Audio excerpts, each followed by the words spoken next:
like wanting to be in bed and like doing stuff all day, like even if I don't feel good, you know? And he was like, she's just mad. He said she's just mad at me because she wanted to have sex with me and I said no. And she threatened to like say that I assaulted her and stuff. You're right. If he told you before she came out with her video, then he was already in damage control. Yeah, because the way he had like admitted, like, oh, she said she was gonna threaten this. So to me, you're already setting it up in my mind. But maybe she just like liked him, like, and wanted to try his food. I have no idea. I don't know. Like, he just said that it was one of his fans and that she was like a 70-year-old woman.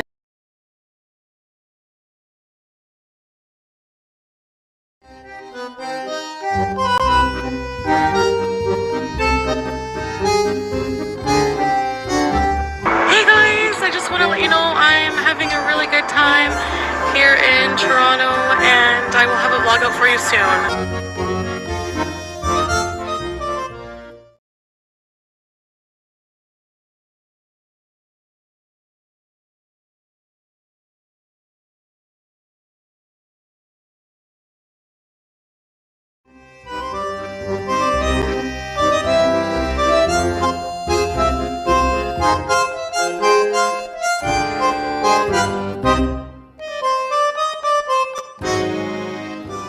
Because what I thought happened on October 17th was when it happened. And it wasn't, so. Like, I got the timeline wrong. What happened?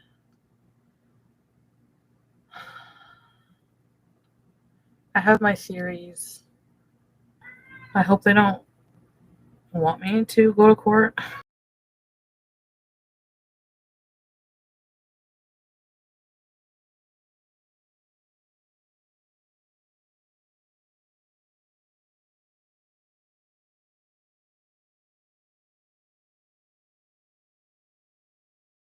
So this asshole is threatening to call the police if I don't stop harassing him. So here's the deal.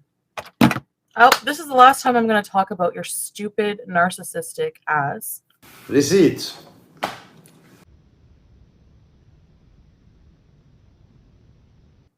So here's the thing. Meanwhile, I'm crying in bed over this fucking loser. He's on his channel. I'm too friggin' high to realize it.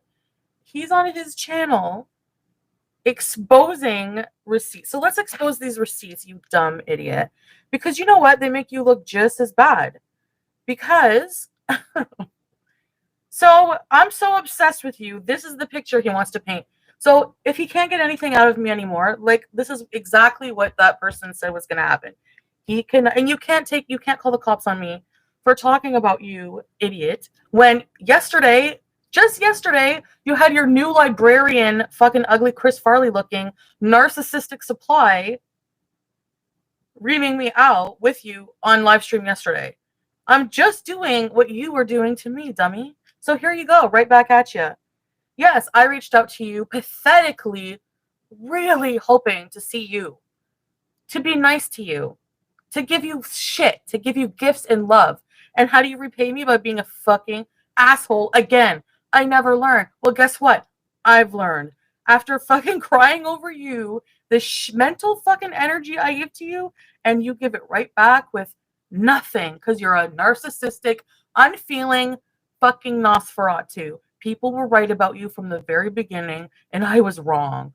Absolutely wrong about you. And shame on me. You know what he replies? King Natter always wins. Second win.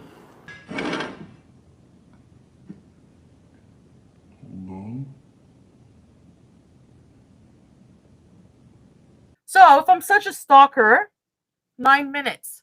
9 minutes. 9 minutes. 9 minutes video chat. 9 minutes, 21 seconds.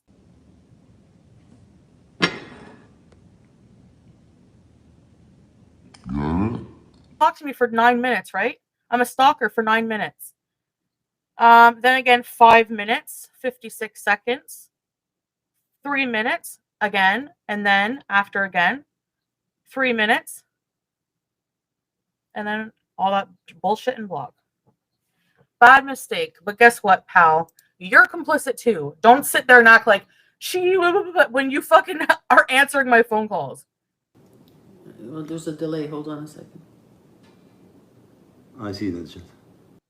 I blocked you. You didn't block me. So like, I don't understand like how he can go on there and be like, she's messaging me.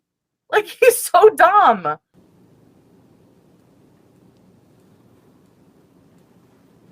Got it? Closer. Like, I just feel like he's okay. Obviously, he set me up to like message him and then like what? Expose me when you're answering my phone calls? Like, he's so stupid. Yes, okay, you could get away with the argument that I think so. oh, I would just had my messages open so she would message me so I could expose her, but not when you're answering my phone calls.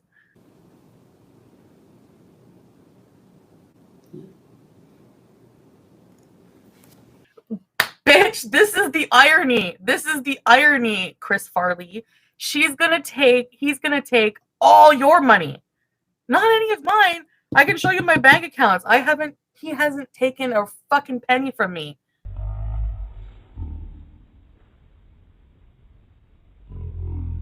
I'm getting it. He will not have to contact. I'm like, why is he not bothering to he used to freaking be more like, oh, you know, like, no, he's not worried because he has somewhere now. He doesn't give a shit. He has a new supply. You're the new supply. That's all you are, is a fucking cum bucket. Honestly. Here, clearly. Oh, yes, I am ignoring him from now on. But I'm just pointing out, now that I'm fucking lucid, I'm just like, I remember when I woke up, I'm like, are you serious? I'm in bed crying over this loser, and he's over there with fucking loser number 2. Oh, yeah, he's going to take your money. You're sitting in her condo, drinking from my coldest water bottle like a little baby boy, like, and she's like, do you want me to open the blinds, Natter? That's your life now. Enjoy it.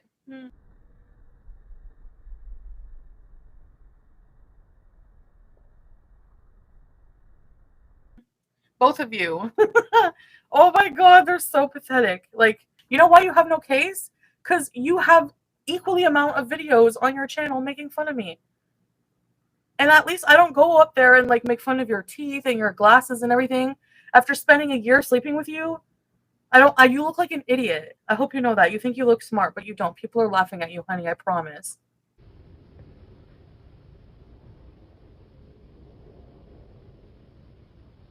Thinking that I'm gonna be jealous of some friggin' ghetto hoe in another country. No, sorry. Not gonna happen.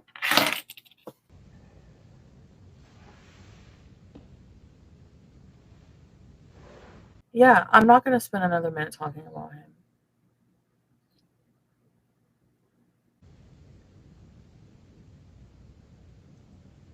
He's like, I'm gonna call the cops. If you call the cops on me for these messages, I will tell them that you fucking came to a hotel with me, because you did, Motel Monville, and you fucking smacked me across the face for not ordering octopus. I have receipts for that. She tell me she loves me. Really? It would have been fine if you had just left it alone. No, I'm not going to let you disrespect me online. No, I will win every time. I will win every time. Yes, don't forget, because she has different accounts, guys. That's what you No, this is the same too. one. No, for me, when she calls me, I have like. Oh, he thinks that because I dropped the one case. Well, there's more things that you've done. Don't worry about it.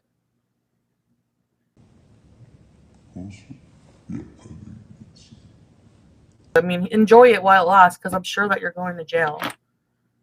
You deserve a fair trial. Good luck.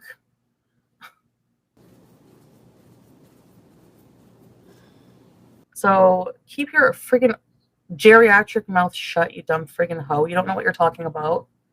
Bring it on. You're not getting another fucking penny from me, and I will make sure of that.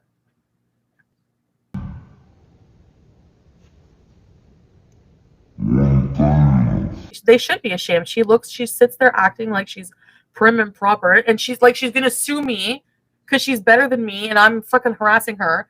But you sit up there and do the same thing I'm doing now. You have no case. You have nothing. I'm not stupid. You're messing with a person who's smarter than both of you put together, Beavis and Butthead. Both of you put together, Beavis and Butthead. I deserve better than this. So go search for it. Search for it. If you deserve better, why me? Get over it. The smartest thing I can do actually right now is honestly ignore the fuck out of them completely for real. No one will give a fuck about them in like a month maybe. They'll be like, once they really see that I'm fucking done with their ass, no one's gonna care about you. I'm like, it's like a toying with a mouse. You know it. I know it. I with her through all this. She's an empath, remember? I know. Anyways, and then after that, fucking move on, get everything in order, and live a happy life. Why would I even want to involve with myself with somebody who's going through a fucking case like that heavy? No. No, I don't need weed to go live stream. You could buy your own weed. What is she, your weed provider? Number one, she never says no to him. She's his new supply. Number two, sorry, but I'm not jealous of her. And not just that, she's boring as fuck. She's boring.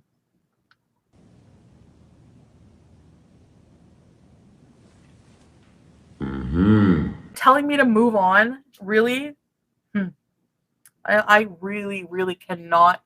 I cannot wait for the day to see you with nothing and crying. I cannot fucking wait to see it. That's a lot. Sorry, guys. Hey, anything she can do to get you to, Sorry, guys, but I'm going through this. Because you're going to have to be holding his little wee fingers, nicotine fingers, during court. And by the way, I'm going to show up August 3rd. And give Monty and his fucking semen retention in the courthouse basement bathroom thinking about you.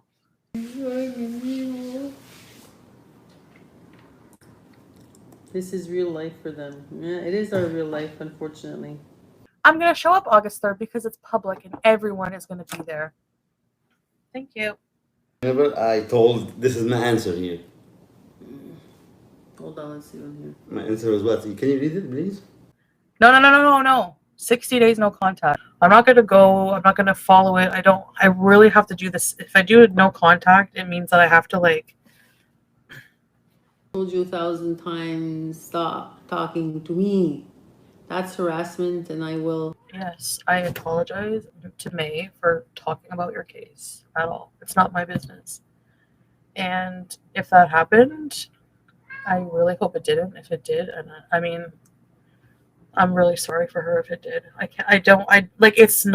It's so hard to even imagine that someone you loved could even be capable of horrible things. See you in the court. See you in the court. Tu comprends français, là? So here you go. I won't message you ever again. So call the cops on me, whatever you want to fucking do. If you call the cops on me, just know that I'm going to report back what you did to me at the hotel. Okay? So don't go there. Anyway, they're going to laugh at you. You're the one with a fucking criminal record. Why? How am I criminal? What are you going to call the cops on?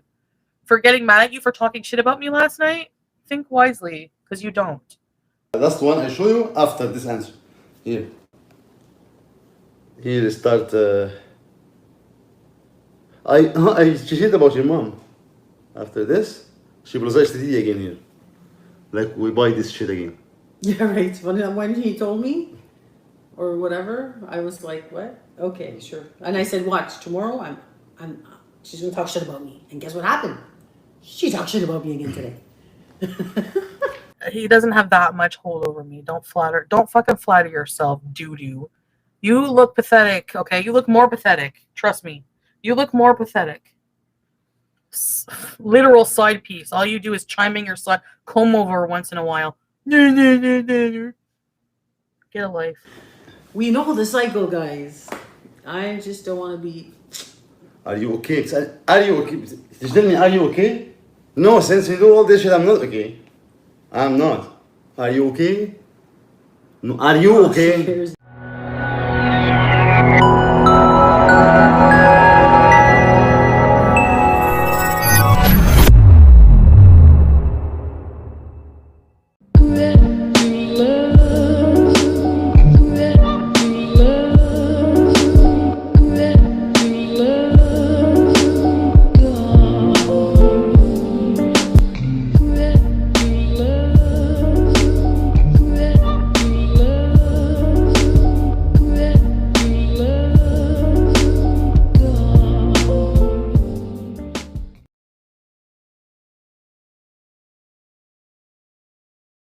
I mean, fuck. I would never want to think that I would ever emotionally manipulate people. Like, I really, really don't.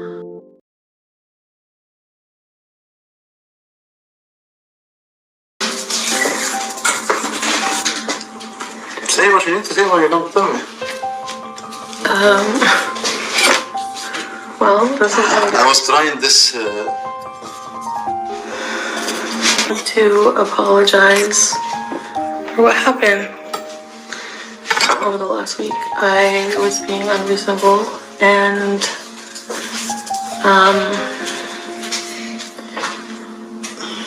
freaked out because I was jealous. I lied about going back to Natter. It's gonna just find some other broad and try to fucking make me jealous. It's not my problem, right? Who cares, right? Yeah, right. I just can't believe this is happening. A delusion is a fixed false belief. And despite evidence that goes against what you believe, you still believe it. So it's what we called a tightly held belief. Delusions can be a part of other psychotic experiences like mania, depression, and substance intoxication or withdrawal. A fucking conspiracy here. There's 6 types of delusions and delusional disorder. First, there's erotomanic type. This is when you believe that someone is in love with you. And we sometimes see this kind of delusion in people who stalk. They're following or contacting the person because they believe the person wants their contact. And the person on the other end is creeped out by it and doesn't understand why the stalker won't just leave them alone. People are fucking idiots. The main criteria for delusional disorder is that you have a delusion that lasts at least 1 month. And there are certain personality disorders where people can experience very short-term psychotic experiences that last minutes to hours. And you can see this with paranoid personality disorder and borderline personality disorder. I want to put lipstick on. Actually, I want to go to bed. Now, not every stalker is delusional, but some can be. Next is grandiose type. With this delusion, you believe that you have a great talent or insight that people just haven't discovered yet. But regardless of that. And since it doesn't make you globally psychotic and out of touch, many people will just keep to themselves about their beliefs to reduce conflict and get people off their back about getting help. That's not my point, regardless. In my experience, delusional disorder is not as responsive to antipsychotic medication. If the disorder doesn't cause a lot of dysfunction, you may not even go to get help or accept that you need to take something to stop believing what you do. So it's something people can live with without seeking help. Sometimes the intensity of the belief can come and go such that you get less focused on it. Then under stress, the thoughts can ramp up again. So that's delusional disorder.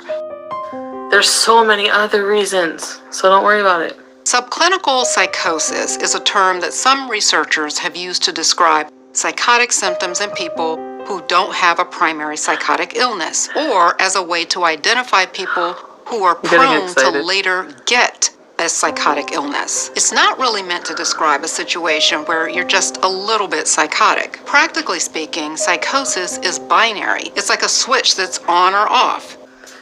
Oh my god, you guys are driving me nuts. You either are or you're not, but you're not a little bit. That said, there is a concept of Psychosis Spectrum, which is different, so let me explain. Psychotic symptoms fall into 5 categories: hallucinations, delusions, disorganized thinking, which shows up as disorganized speech, abnormal or disorganized behavior, and negative symptoms. These are the 5 psychotic domains. I have them all blocked, but... Depression and mania can cause you to have isolated psychotic experiences like hearing voices or being delusional. You can also have hallucinations if you're intoxicated from a drug or take a medication like prednisone or morphine. But psychosis from these other conditions tend to be transient, meaning temporary and they're on the light end of the psychosis gradient. Even if you have symptoms in 2 domains, the symptoms don't last like they do with the schizophrenia spectrum illness. An example of this is becoming severely depressed and psychotic. In that state, you may have delusions, like someone's trying to break into your home, and you may hear someone calling your name. That's 2 domains. But you can slip in and out of having those symptoms, and they're not a permanent part of your condition. And watch obsessively somebody else. As your depression improves, those symptoms go away. Because of this temporary come-and-go nature, psychotic depression is not a schizophrenia spectrum illness. People with borderline personality disorder can have transient psychotic episodes under stress. In fact, this is where the term borderline came from. It refers to a character organization that's on the border between neurotic and psychotic. Neurotic is a proneness to negative emotions like depression and anxiety. Psychotic organization is a proneness toward disorganized behavior that causes serious functional impairment. Like, I don't get... One more symptom that can feel like psychosis and make you think that maybe you're a little bit psychotic, and that is dissociation. Dissociation is a mental state where you feel disconnected from yourself or your environment. Mine explode. In this state, you can feel out of body, you can mentally check out when you get anxious, you can have trouble remembering events, or you can even have sensory experiences like hearing things or feeling or seeing things that aren't present at the time. Go ahead. They would have to prove it.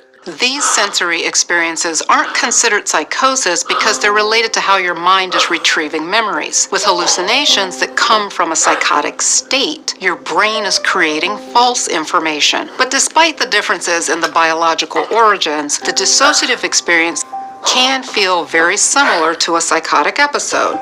So you can think of dissociation as a cousin of psychosis. Dissociation is also considered a primitive defense mechanism that you can use to take unacceptable thoughts and impulses and tuck them away in your mind out of your awareness. And this is an automatic process that you can't control. If you do this a lot, you can have trouble feeling connected to reality and yourself, and you may have chunks of time that you can't account for. Feeling like this can be very distressing, but you're not considered to be psychotic. Imagine that. Honestly, go ahead. In its most basic form, narcissism, as we use the term today, is neither good nor bad. It's on a spectrum of healthy to pathological. Healthy narcissism is the ability to take pleasure in yourself and your accomplishments. You develop a healthy level of narcissism in childhood when you have parents who allow you the freedom to form your own opinions and express your most vulnerable emotions in a supportive environment without criticism and shame. Narcissism has several facets to it. Here are some of the terms you've probably already heard: narcissism, pathological narcissism, malignant narcissism, narcissistic personality disorder, narcissistic vulnerability, narcissistic injury, and narcissistic abuse. Narcissism is not a diagnosis, it's a psychological concept that helps explain or define human behavior. Another term for this is a psychological construct. Narcissism is defined as love of the self. Pathological narcissism moves down the continuum in the direction of overinflating your self-worth and doing things that are exclusively for your self-gratification and often to the detriment of others. Spaghetti? Oh my god, sorry. I'm so fucking sorry. For some people, this can look like the need to take from people to feel a gain. You tear people down to feel built up. Someone else's win is experienced as a loss for you. Behind the pathological narcissism is a perpetual need to fill your cup because it always seems to be empty. Everything is weighed against, what about me? You may be wounded in this area of self-love. If you don't love yourself enough, you become vulnerable to being in or creating unhealthy relationships. They're seriously giving me shit? There's not one thing that causes pathological narcissism, but it can stem from someone who is so starved for validation and affirmation that they work to get their needs met at all costs. But their needs are never satisfied. But I don't know his password.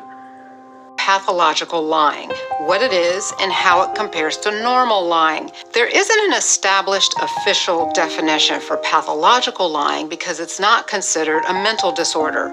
Instead, it's observed as a behavioral disturbance that's present inside of other disorders, like some personality disorders like antisocial personality disorder, and some brain disorders like Korsakoff syndrome, which is brain damage from alcohol. No. Pathological lying used to be called pseudologia fantastica. I like saying that.